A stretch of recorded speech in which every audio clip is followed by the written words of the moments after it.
Welcome to lecture number 4, and here we are breaking down present simple tense into very simple chunks for you to understand. So, just like every other lecture that we begin with, we start with English and then we go bilingual with English and Urdu both so that you can understand the lecture easier. You can remember the contents and you can also relate with it. ठीक है जी, तो अब हम bilingual shift होते हैं, उर्दू में शुरू करेंगे। हमने लास्ट लेक्चर में बात ये की थी कि हम डिफरेंट तरह के सब्जेक्ट की कैटेगरीज़ हमने पढ़ी। हर सब्जेक्ट के साथ हम किस तरह का हेल्पिंग वर्ब इस्तेमाल करते हैं, किस तरह का हेल्पिंग वर्ब अलाउड है, किस तरह का हेल्पिंग वर्ब अलाउड नहीं है, कैसे पता चलेगा मेन वर्ब, कैसे पता चलेगा मेन वर्ब के साथ कहाँ किस जगह पे एस या ई एस लगाना है और किस जगह पे नहीं लगाना, वो सब्जेक्ट को देख के कैसे डिसाइड होगा। ये सारी बातें हमने पढ़ी। उसके साथ-साथ हमने ये भी पढ़ा कि सिंपल सेंटेंस और नेगेटिव सेंटेंस का फ़ॉर्मूला या उसकी रेसिपी क्या होती है। ठीक है जी, अब I am going to take you to the word document that we were working on last time और हमने ये सब कुछ वहाँ पे पढ़ा था।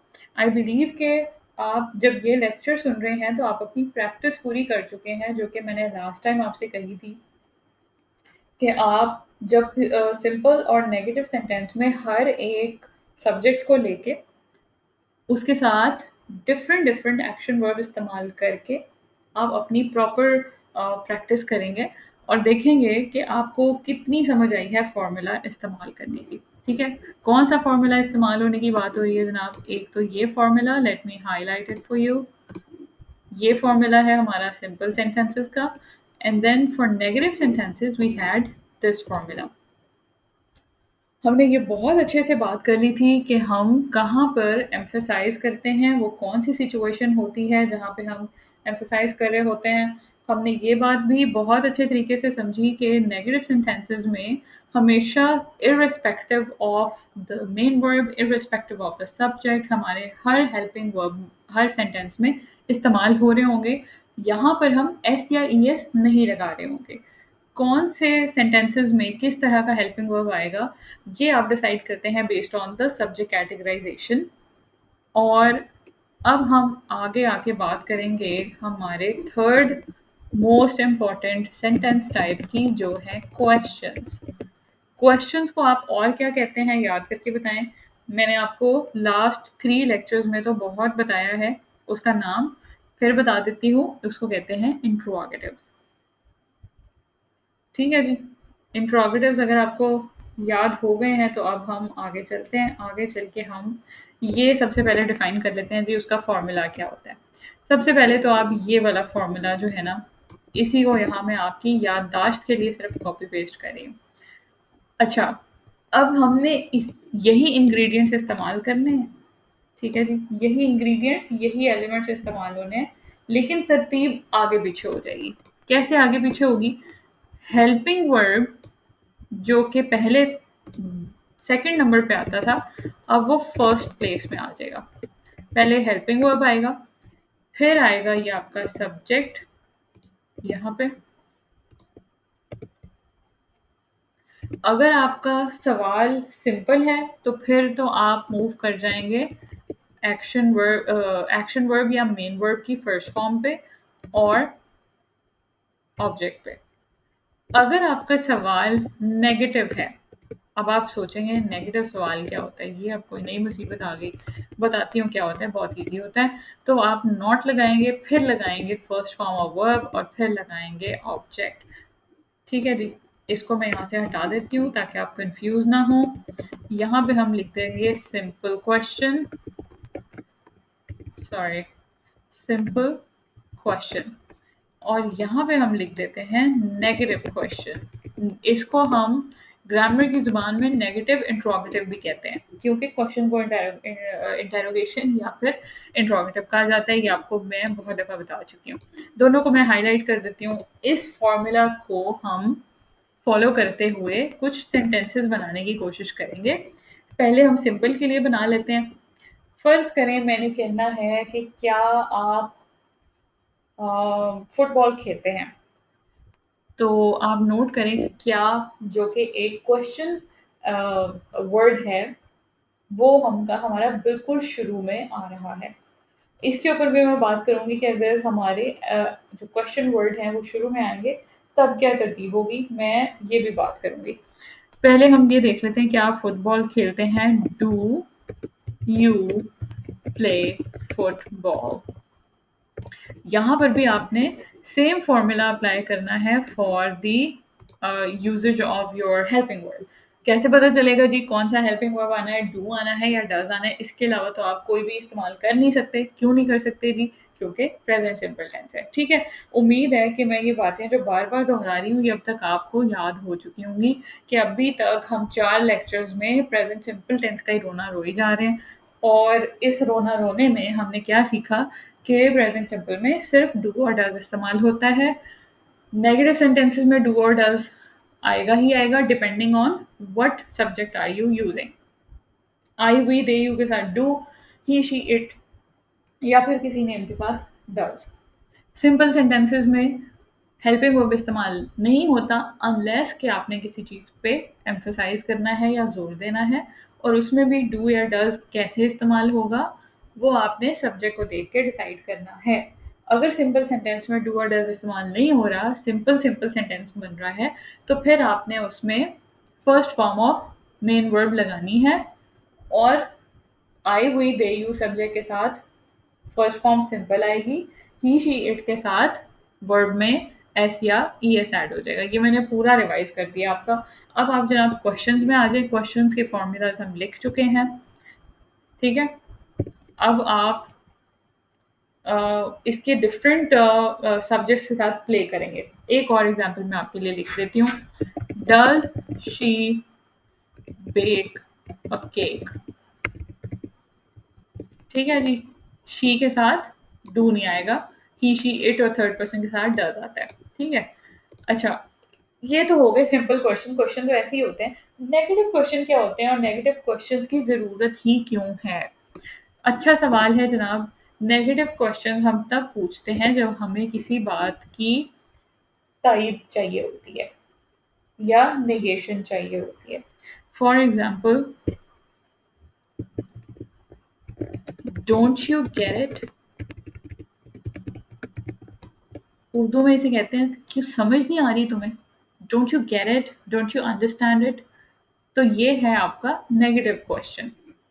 नेगेटिव क्वेश्चन को मैं वैसे अपनी अंडरस्टैंडिंग के लिए मैं बजाते खुद अपने आप को रिटोरिकल सवाल भी कहती हूँ। रिटोरिक क्वेश्चंस वो होते हैं जिनका जवाब अंडरस्टूड पता होता है, लेकिन आप सिर्फ एक पॉइंट मेक करने के लिए पूछ रहे होते हैं ताकि अगले की खोपड़ी में बात समा जाए, जो कि आपके सिंपल बोलने से तो नहीं उसे समझ आ रही। शायद आप इस तरह करके क्वेश्चन ऐसे पुट करो कि वो कहे कि हाँ भाई बात तो सही कह रहे हैं, तो चलो मैं समझ ही जाता हूँ। ठीक है, डोंट यू गेट इट यानी समझ नहीं आ रही तुम्हें बात। अब ये समझ नहीं आ रही जो है, ये सादा फ़िक्रा तो हो ही सकता है कि मुझे समझ नहीं आ रही, लेकिन अगर आपने किसी को 10 बार समझाई है फिर भी उसे समझ नहीं आ रही, तो फिर आप ये नेगेटिव क्वेश्चन करते हैं कि तुम्हें समझ नहीं आ रही। ठीक है, इसको कहते हैं negative question.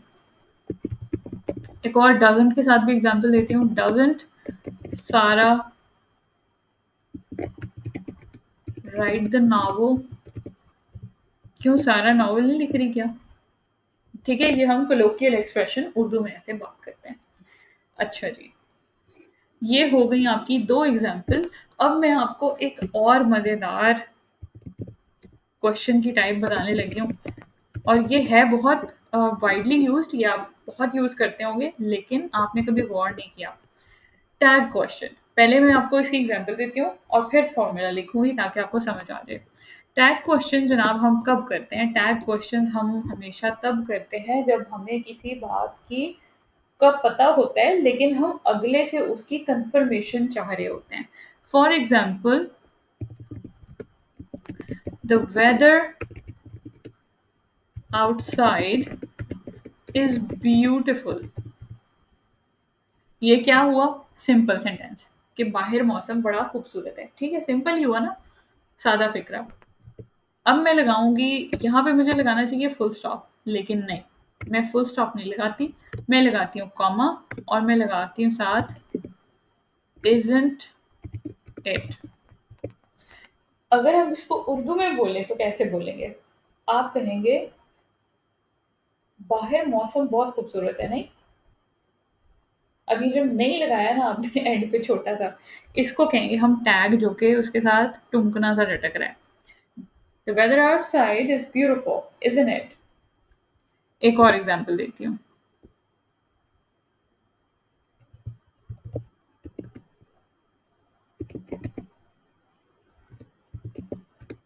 Your face is blushing isn't it?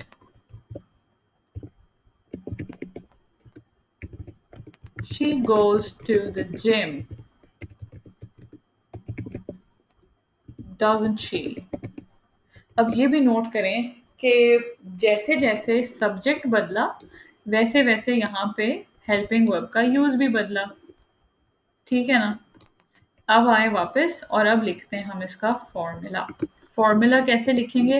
अब आप सोचेंगे ये तो क्वेश्चन है ना, तो क्वेश्चन वाला फॉर्मूला कॉपी पेस्ट कर दो ना। क्यों नहीं? क्योंकि इसका फर्स्ट पार्ट तो एक सिंपल सेंटेंस है। इसका मतलब क्या हुआ कि सब्जेक्ट ऑप्शन में हेल्पिंग वर्ब अगर आया तो subject plus helping verb plus main verb की फर्स्ट फॉर्म प्लस ऑब्जेक्ट और फिर कॉमा, और कॉमा के बाद आपका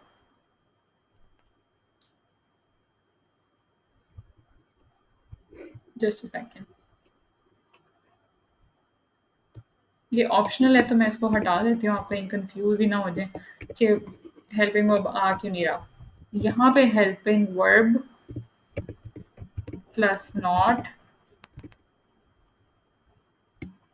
plus the subject again and question mark. ठीक है जी, ये आपका सिंपल टैग क्वेश्चन है। पॉजिटिव टैग क्वेश्चन जो होता है उसमें यहाँ पे नॉट नहीं आता, उसमें सिर्फ फिर हेल्पिंग वर्ब और सब्जेक्ट आ जाएगा। उसकी एग्जांपल्स भी हम आगे चल के डिस्कस ज़रूर करते हैं। अच्छा जी, टैग क्वेश्चन मैंने जैसे कहा क्यों इस्तेमाल होता है? टैग क्वेश्चन इसलिए इस्तेमाल होता है कि आपके पास इन्फॉर्मेशन तो होती है, लेकिन आप उसकी कन्फर्मेशन चाह रहे होते हैं। क्या कर रहे होते हैं? इन्फॉर्मेशन मौजूद है, उसकी कन्फर्मेशन के लिए आप सवाल करें, जिसे यूँ कह लें, यूँ समझ लें कि डबल चेक करने के लिए भी इस्तेमाल करते हैं उसको। ठीक है जी? For example, Salim has a pet cat, doesn't he? Salim के पास एक पालतू बिल्ली है नहीं? या नहीं की जगह आप ये भी कह सकते हैं सलीम के पास एक पालतू बिल्ली है ना? तो ये जो है ना है, ये छोटा सा एक टैग है जो कि कंफर्मेशन चाह रहा है उस इंफॉर्मेशन की जो ऑलरेडी मेरे पास है, कि क्या वो सही है या नहीं। अच्छा, अब मैंने ये भी बोला था यहाँ पे कि ये है सिंपल नेगेटिव टैग क्वेश्चन। अगर पॉजिटिव टैग क्वेश्चन बनाना हो तो यहाँ पे ये चेंज हो जाएगा। कैसे चेंज हो जाएगा? ये जो नॉट यहाँ लगा है ना, ये नॉट इधर लग जाएगा फर्स्ट हाफ में। Salim doesn't have a pet cat, does he? ठीक है, अब नेगेटिव या नॉट जो है वो इस तरफ से खत्म हो गया और इस तरफ चला गया, और जब इस तरफ चला गया तो फिर नेगेटिव सिंपल सेंटेंस जब बनता है तो क्या होता है? हमेशा हेल्पिंग वर्ब के साथ नॉट आता है। यहाँ हेल्पिंग वर्ब नहीं है क्योंकि ये एक सिंपल सेंटेंस है। यहाँ पे हेल्पिंग वर्ब आ ही नहीं सकता था जब तक हम एम्फेसाइज ना कर रहे होते, और एम्फेसाइज हम इसमें नहीं कर रहे। ठीक है जी, यहाँ तक इस लेक्चर को रोकें, अब्जॉर्ब करें। मज़ीद रिसर्च करनी है तो वो करें, अगर नहीं करनी तो इन फार्मूलाज के ऊपर बार बार प्रैक्टिस ज़रूर करें, ताकि आपको एलिमेंट्स क्लियर हो जाएं कि अच्छा किस तरतीब से आ रहे हैं। ठीक है जी, यहाँ पे आपके याददाश्त के लिए मैं लिख देती हूँ पॉजिटिव टैग क्वेश्चन। ठीक है जी, यहाँ तक हमने बहुत सारी बातें कवर कर ली हैं। अब आ जाएं कुछ पिक्चर्स के ऊपर। अफर्मेटिव में हमने सब्जेक्ट्स डिफाइन कर लिए, ये देखिए इन्होंने ये लाइन लगा के कैटेगराइज वैसे ही किया हुआ है जैसे मैंने किए थे, और साथ में बताया हुआ आई हुई दी यू के साथ स्पीक आएगा या वर्ब आएगा सिंपल, और ही शी इट और किसी भी थर्ड पर्सन के साथ वर्ब की फर्स्ट फॉर्म में एस या ई एस लगेगा, लिखा भी हुआ है। Third person verbs need the final S. ठीक है। इसी तरह नेगेटिव सेंटेंसेस में कौन से सब्जेक्ट्स हैं जिनके साथ डोंट आएगा, कौन से जिनके साथ डजंट आएगा, और वर्ब की फर्स्ट फॉर्म आएगी लेकिन उसमें एस या ई एस नहीं आएगा। Third person verb loses the final S, नहीं आएगा। ठीक है। एग्जाम्पल भी बना के दिखाई हुई है। I speak Spanish, I don't speak Spanish. She speaks Italian और शी डजंट स्पीक इटालियन। और ये डोंट और डजंट कैसे पता चला? ऑफ कोर्स सब्जेक्ट देख के पता चला। फिर आ जाते हैं आपके क्वेश्चंस। क्वेश्चंस में ये देखें हेल्पिंग वर्ब इसने बिल्कुल शुरू में लगाया हुआ है, बिल्कुल वैसे ही जैसे हमने लगाया हुआ है। अच्छा, क्वेश्चंस को देख के मुझे एक और बात याद आ गई, वो भी मैं आपको यहाँ पे बता देती हूँ। वो ये थी कि मैंने क्वेश्चन बोलते हुए बताया था कि ये क्वेश्चन वर्ड है। क्या? क्या जो है वो क्वेश्चन वर्ड है। तो ये याद रख लें कि जब भी हम कोई बात बोल रहे होते हैं तो उसमें कुछ क्वेश्चन वर्ड्स हम इस्तेमाल करते हैं, जैसे कि व्हाट यानी क्या, वाई यानी क्यों, हु यानी कौन, हाउ यानी कैसे, वेयर कहाँ, व्हेन कब या किस वक्त। ठीक है। होम भी इस्तेमाल होता है, इसका या कौन सा। ये सारे के सारे क्वेश्चन वर्ड्स हैं क्योंकि ये सवाल पूछने के लिए इस्तेमाल हो रहे होते हैं। कहाँ जा रहे हो, कौन जा रहा है, कब जा रहा है, क्या आ रहा है, क्या खा रहे हो, किस वक्त जाना है, कितना करना है, वगैरह वगैरह। तो ये भी आपने याद रखना है कि अगर कोई कहे क्वेश्चन वर्ड तो आपको ये ना लगे कि मुझे तो पता ही नहीं है क्वेश्चन वर्ड कौन से होते हैं। ये सारे क्वेश्चन वर्ड भी होते हैं और इसको डब्ल्यू एच वर्ड्स भी कहते हैं। क्यों? क्योंकि most of them are starting with W H. ठीक है जी। अच्छा, अब आ जाएं सेकंड पिक्चर की तरफ, जो कि बहुत इम्पोर्टेंट है। बहुत इम्पोर्टेंट क्यों है, मैं इसको थोड़ा सा जूम करती हूँ। ये वो चीज़ है जिसका मैंने आपसे प्रॉमिस किया था कि प्रेजेंट सिंपल के हम कुछ यूजेस पढ़ेंगे। हम अपनी ज़िंदगी में जितनी भी बातें करते हैं वो किस चीज़ के मुतल्लिक होती हैं? या तो हम अपनी रूटीन बता रहे होते हैं,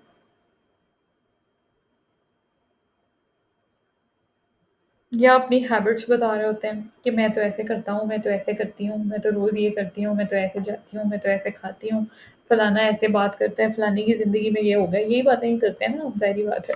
या फिर हम जनरल ट्रूथ्स की बातें कर रहे होते हैं, दुनिया में ये हो रहा है, न्यूज़ पे तबसरा कर दिया, सेलिब्रिटीज़ की ज़िंदगी पे तबसरा कर लिया, इन्फ्लुएंसर्स को देख लिया, उनके बारे में बात कर ली, जी आजकल ये ट्रेंड चल रहा है, जी खबरों में ये इन है, खाने में ये इन है, वगैरह वगैरह। या आपने कभी किसी की स्टोरीज बताते हैं हम एक दूसरे को कि आपका भाई जो है वो ऐसे गया, ऐसे किया, उसने ये मारा, फलाना किया, ढमकाना किया। तो ये सारी की सारी सिचुएशंस जो हैं उसमें कुछ और इस्तेमाल नहीं हो रहा सिवाय प्रेजेंट सिंपल टेंस के। और प्रेजेंट सिंपल क्या है, हमने 30 मिनट्स या 1 आवर से भी कम टाइम में सीख लिया कि प्रेजेंट सिंपल होता क्या है, सिंपल सेंटेंस कैसे बनता है, नेगेटिव कैसे बनता है, और क्वेश्चन कैसे बनता है। हमने सारे वेरिएशन सीख लिए हैं। अच्छा, इंस्टेंटेनियस सिचुएशंस हम एक वन बाय वन करके हम यहाँ से पढ़ना शुरू कर लेते हैं। इंस्टेंटेनियस सिचुएशंस के लिए इस्तेमाल होता है प्रेजेंट सिंपल। इंस्टेंटेनियस यानी कि उस टाइम पे जो चीज़ उस लम्हे में हो रही है। जैसे अगर आपने इंग्लिश की कमेंट्री सुनी है मैचेस की, चाहे वो फुटबॉल हो, क्रिकेट हो, कोई भी मैच हो, स्पोर्ट्स हो, तो उसमें वो हमेशा फर्स्ट फॉर्म ऑफ वर्ब इस्तेमाल करके बात कर रहे होते हैं। कभी भी वो कॉम्प्लेक्स फॉर्म्स इस्तेमाल नहीं कर रहे होते कि वो गोल कर चुका है, वो गोल कर रहा होगा, फील्डर जो है वो फील्डिंग के बारे में सोच रहा होगा, ऐसा कुछ भी नहीं होता। सिंपल सेंटेंस की बात हो रही होती है।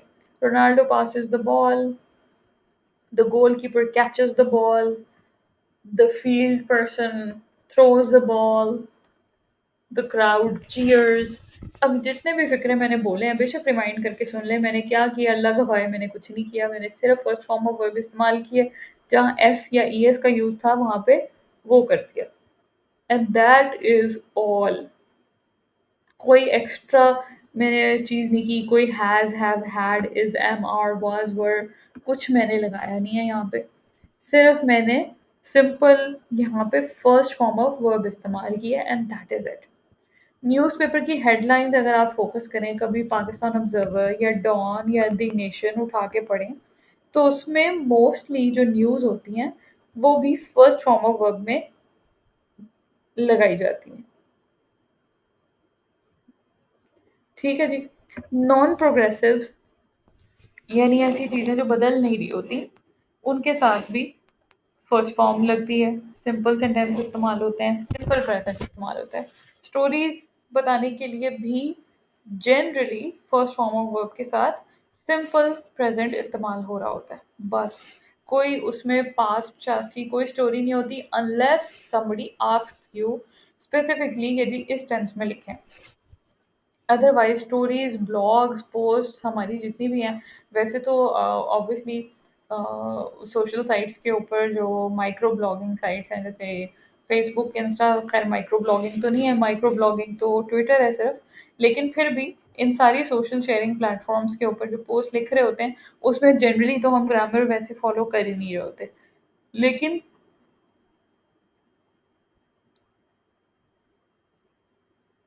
अगर कोई फ़ॉलो कर रहा है, तो वो हमेशा फर्स्ट फॉर्म ऑफ वर्ब के साथ सिंपल प्रेज़ेंट इस्तेमाल कर रहा होगा। सेरेमोनियल या फॉर्मल कन्वर्सेशंस, फॉर्मल कन्वर्सेशंस के अंदर भी सिंपल प्रेज़ेंट इस्तेमाल होता है। हैबिट्स और अपनी रिपीटेड एक्शंस बताने के लिए हैबिट रिपीटेड एक्शन एक ही चीज़ है कि वो काम जो आप रोज़ करते हो। जैसे मैं पौधों को रोज़ पानी देती हूँ, मैं रोज़ दूध पीती हूँ, मैं रोज़ नाश्ता करती हूँ, मैं रोज़ अपना सबक याद करती हूँ, मैं रोज़ ऑफ़िस जाती हूँ, मैं रोज़ खाना खाती हूँ, मैं रोज़ टीवी देखती हूँ, मैं रोज़ अखबार पढ़ती हूँ, मैं रोज़ लॉन में बैठती हूँ। ये सारे वो काम हैं जो मेरी रूटीन में या हैबिट में शामिल हैं। तो इनको बताने के लिए भी सिंपल प्रेज़ेंट इस्तेमाल हो रहा होता है। ख़वातीन के लिए ख़ास तौर पे बहुत कारगर टूल है। क्यों? क्योंकि आपने तो हर एक को अपनी हमसाइयों को, दोस्तों, सहेलियों को, कॉलीग्स को, सबको अपनी डेली रूटीन ही बनानी होती है। मैं उठी, मैंने दूध बॉयल किया, मैंने टीवी देखा, मैंने हमसाइयों की चुगलियाँ की और मैंने व्हाट्सएप ग्रुप में लोगों की बुराइयाँ की और मैंने इन्फ्लुएंसर्स के वीडियोज़ के नीचे डिस्करेजिंग कमेंट्स किए और मैं सो गई। Just kidding, but this is the normal situations. These are the normal scenarios that we talk about. So you only have to use simple present tense and nothing else. अच्छा जी, future constructions के ऊपर मैं बाद में बात करूँगी क्योंकि ये आपको शायद थोड़ा कन्फ्यूज़िंग लगेगा। फ़िलहाल के लिए इसको स्किप कर दें। जनरल ट्रूथ या साइंटिफिक फैक्ट्स को बताने के लिए भी सिंपल प्रेज़ेंट का इस्तेमाल होता है। जनरल ट्रूथ क्या होते हैं जी? घास सब्ज़ रंग की होती है, पानी 100 डिग्री पे बॉयल होता है, सूरज मशरिक़ से निकलता है, मग़रिब में डूबता है। ये सारे साइंटिफिक फैक्ट्स हैं, ये ट्रूथ्स हैं, यूनिवर्सल ट्रूथ हैं, ये चेंज नहीं होते।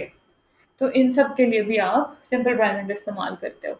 इसी तरह डायरेक्शंस या इंस्ट्रक्शंस देने के लिए भी आप सिंपल प्रेज़ेंट इस्तेमाल करते हैं। फॉर एग्ज़ाम्पल अगर मैंने आपको कहना है कि जी मेरी ये रेसिपी फ़ॉलो करके आप 3 मिल्क केक बना सकते हैं, तो मैं उसकी सारी रेसिपी जो है वो आपको सिंपल प्रेज़ेंट में एक्सप्लेन कर रही होंगी।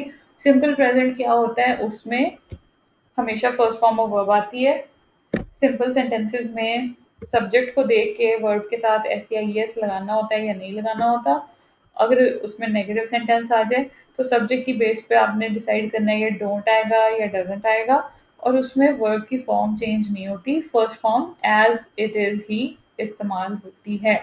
मैंने फिर एक दफ़ा आपको घोल के फ़ॉर्मूला पिलाने की कोशिश की है क्योंकि अगर इस लेक्चर के बाद मैंने आपको ये असाइनमेंट देनी है कि आप फ़र्ज़ करें आप एक शेफ़ हैं और आपको जो भी चीज़ बनानी आती है, चाहे वो ठंडा उबालना है या चाहे वो चाय का कप या कॉफ़ी का कप बनाना है, आपने सिंपल प्रेज़ेंट टेंस को इस्तेमाल करते हुए उसकी रेसिपी को नीचे कमेंट बॉक्स में लिखना है।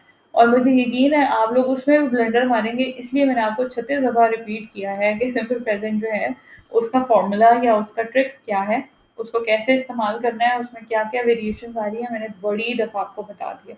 फिर भी अगर आप गलत दिखेंगे ना तो फिर आपको रिसर्च की शदीद ज़रूरत है, तो इसको सोच समझ के अब आपने कंप्लीट करना है। ठीक है जी? फॉर स्केड्यूल्ड प्रोग्राम्स और अरेंज्ड फ्यूचर, ये वो चीज़ है जिसके ऊपर मैं इंशाल्लाह बाद में आऊँगी। इसके ऊपर हम अभी बात ही नहीं करेंगे। क्यों नहीं बात करेंगे? इसलिए नहीं करेंगे क्योंकि सिंपल प्रेज़ेंट की बात हो रही है, फ्यूचर बताने के लिए क्यों इस्तेमाल होगा? भई फ्यूचर बताने के लिए फ्यूचर के टेंसेस जो हैं क्या डिलीट हो गए हैं दुनिया से? यू नो फ्यूचर सिंपल या फ्यूचर इंडेफिनिट टेंस है, फ्यूचर कंटीन्यूअस है, फ्यूचर परफेक्ट है, फ्यूचर परफेक्ट कंटीन्यूअस है। तो फिर ऐसी क्या मुसीबत पड़ गई है हमें या ग्रामर को या अंग्रेज दानों को कि उन्हें फ्यूचर बताने के लिए प्रेजेंट का सहारा लेना पड़ रहा है? कौन सी ऐसी एक्सेप्शनल सिचुएशन है? ठीक है, इसके ऊपर हम इंशाल्लाह करेंगे बाद में बात, जब हम ये सारा किस्सा निपटा लेंगे जो कि प्रेजेंट सिंपल का है। यहाँ तक हमने यूजेस के बारे में बहुत अच्छे तरीके से बात की। अब मैं आपके साथ एक और पिक्चर शेयर कर रही हूँ।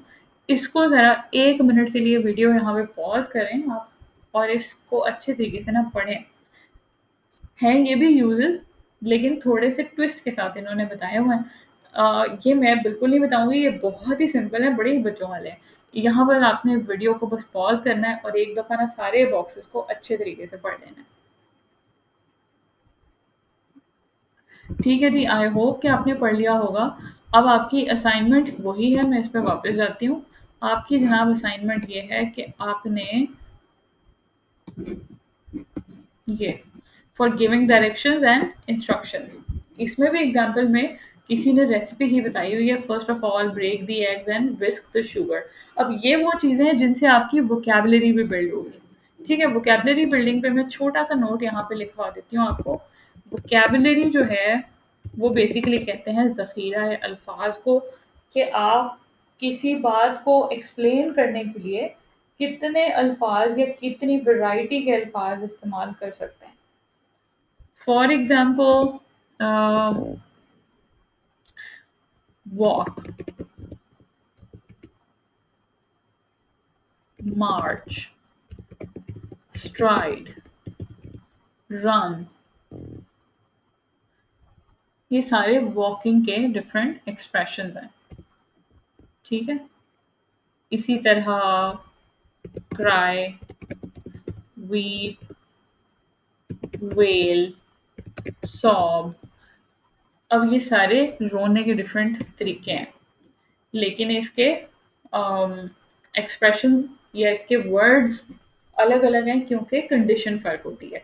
रोना, चीखें मारना, मातम करना, सिसकियाँ लेना, ये सारे जो हैं ये डिफरेंट डिफरेंट अल्फाज इस्तेमाल हुए हैं। इसी तरह आपने जैसे विस्क पढ़ा है, वैसे ही किचन के इतने सारे डिफरेंट एक्शंस जो परफॉर्म हो रहे हैं उन सब के लिए अलग अलग वर्ड है। फॉर एग्जाम्पल किचन में आटा गूंदना जो है उसको कहेंगे नीड करना। विस्क करने का मतलब होता है फेंटना, जैसे हम एग्स को विस्क करते हैं या उनको फेंटते हैं। इसी तरह इसको बीट करना भी कह सकते हैं। फिर आ जाएगा ग्राइंड करना, फिर आ जाएगा किसी चीज़ को ब्लेंड करना, फिर आ जाएगा जनाब किसी चीज़ में मिक्स मिक्स करना, फिर है किसी चीज़ को फोल्ड करना, and so on and so fourth. बेशक इसमें बॉयल करना कर दें, कुक करना कर दें, सौते करना कर दें, फ्राई करना कर दें, so on and so fourth. अब ये सारी चीज़ें डिफरेंट डिफरेंट एक्शंस को बता रही हैं। ये लफ्ज़ आपको कैसे आएंगे? ये लफ्ज़ सबसे पहली बात तो आपको रीडिंग से आएंगे। ठीक है कि अपनी रीडिंग जो है उसमें डाइवर्सिटी लाएं। मुझे अब तक तो ये यकीन हो चुका है कि हम रीड करने वाली कौम ही नहीं है। हम पाकिस्तान इंडिया के लोग जो हैं हम ये समझते हैं कि किताबें ख़रीदना जो है वो पैसे ज़ाया करना है। हम ये समझते हैं कि हमारी ज़िंदगी में कपड़े, जूते, टीवी, बर्तन, घर का डेकोरेशन, पर्दे, गाड़ियाँ, ये सब कुछ इम्पोर्टेंट है, लेकिन अगर कुछ इम्पोर्टेंट नहीं है तो वो किताबें नहीं हैं। बहुत हम अपने बाप की 7 नस्लों पे एहसान करेंगे, please don't mind me saying it. तो हम पायरेटेड पीडीएफ्स जो हैं वो लेके पढ़ लेंगे। हम किताबें जो हैं वो, और वो भी आधी अधूरी, क्यों? क्योंकि वो फ्री में मिलती हैं और फ्री में मिलने वाली चीज़ों की तो कदर ही कोई नहीं होती। तो किताबें पढ़ने की आदत डालें। किताबें पढ़ने से आपके ना सिर्फ अल्फाज के ज़ख़ीरे में इजाफ़ा होता है, बल्कि आपका एक्सप्रेशन भी अच्छा होता है। आपको सोचने के लिए भी अंग्रेज़ी में वर्ड्स की वैरायटी ज़्यादा मिल जाती है। ठीक है? अब जैसे वैरायटी जो है उसको डाइवर्सिटी भी कहते हैं। तो ये आपको कैसे पता चलती हैं चीज़ें? ये आपको पढ़ने से पता चलती हैं, क्योंकि राइटर्स जिन्होंने अपना सालों का तजुर्बा किताबों में लिखा होता है, उनका एक्सप्रेशन जो है वो आप समझते हैं कि अच्छा इस बात को इस तरीके से भी कहा जा सकता है। इस बात के लिए ये अल्फाज ज़्यादा बेहतर जो है ना वो मैसेज कन्वे करते हैं रीडर को, वो ज़्यादा बेहतर तरीके से रीडर को फ़ील करा सकते हैं कि राइटर क्या कहना चाह रहा है। तो ये है वोकैबुलरी की जनाब पावर।